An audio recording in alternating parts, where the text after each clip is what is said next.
দেখছেন যেভাবে কাজ করতেছি, তাতে আমরা এই রাজগঞ্জে বিপুল ভোটে জয়যুক্ত হব এবং এই বার্তা আমাদের আর বাদ বাকি যে পাশের বিধানসভাগুলো আছে তার মধ্যেও যাচ্ছে, সেখানেও আমাদের শক্তি আরও বেশি বৃদ্ধি হচ্ছে।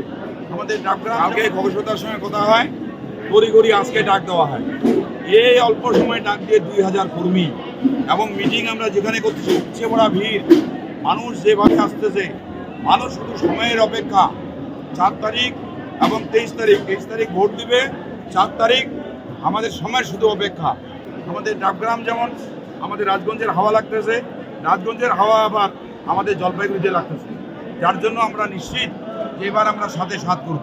দাদা, মহাভারতের যুদ্ধে অর্জুনের রথের সারথি ছিল কৃষ্ণ, সম্রাট যুদ্ধে কি জোড়া সারথি? না, আমি জোড়া সারথি না, আমি সব থেকে বেশি প্রায়োরিটি দিব খগেশ্বর দা। খগেশ্বর দা সিনিয়র হিসেবে পরামর্শ দিয়ে কাজ করতেছে, আমি মাঝে মাঝে আসবো, মাঝে মাঝে দেখবো, কিন্তু মেন দায়িত্বে খগেশ্বর দা। খগেশ্বর দা ভালো কাজ করতেছে, খগেশ্বর দা এখানে দেখতেছে। আশা রাখছি যে খগেশ্বর দা যেভাবে পরিচালনা করতেছে আমরা রেজাল্ট পাবো। খগেশ্বর দা 50,000 ভোটের জেতার একটা চ্যালেঞ্জ নিয়েছেন, লিড কি হবে? লিড সিনিয়র লোকের অভিজ্ঞতা আছে 4 বারে, সিনিয়র লোকের 4 বারের অভিজ্ঞতা আছে। এর আগেও বলছিল ওরা 16 সালে বলছিল যে 16 সালে আমরা হেরে যাব, কিন্তু খগেশ্বর দা 16 সালেও বেশি লিড দিয়েছিল। 21 সালে বলছে ওরা জিতবে, ওরা খগেশ্বর দাকে হারাই দিবে 15,000 ভোট দিয়ে লিডে, মানে আমরা জিতি।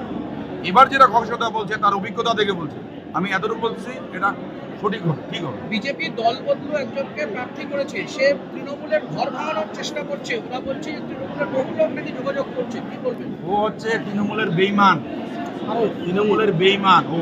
কে কে? সে হচ্ছে আরাধন সরকার, তৃণমূল ছেলে, তৃণমূলের ব্লক সভাপতি ছিল। এত কিছু দেওয়ার পর, দিদি এত কিছু করার পর ও বিজেপিতে গেছে, বিজেপিতে ঢুকছে কি, আমি এতটুকু বলছি ও একটা তৃণমূল ভাঙতে পারবে না। দেখবেন খেলা শুরু হয়ে গেছে, দেখবেন কত বিজেপি আমাদের দলে আসে, সেটা দেখবেন, শুধু সময়ের অপেক্ষা। বিজেপি নেতা কর্মীদের একাংশকে আপনি উদ্দেশ্য করে বললেন পিটিয়ে তাড়ানোর নিদান দিচ্ছেন, কি বলবেন? তারা যেভাবে কাজ করছে তাদেরকে পিটিয়ে তাড়ানোর নিদান দিচ্ছেন, পিটিয়ে দাঁড়াবেন পেটানোর জন্য। জানো মানে এক প্রকার পেটানো, মানে রাজনীতিতে ওদের ধর্ম আর কি আছে? ওরা ভালোবাসায় কখনো ভোট করে নেই, কখনো ওরা জাতি মানে ধর্মের মধ্যে আলাদা করে ভোট নেওয়ার চেষ্টা করছে, কোনো কর্মসূচি ওদের নাই। মমতা বন্দ্যোপাধ্যায় ভালোবাসা, প্রেম, কাজ, উন্নয়ন এটা করে ভোট নেয়। ধর্মের সঙ্গে অধর্ম কোনোদিন জিততে পারে নাই, আর আজও এই 26ও জিততে পারবে না।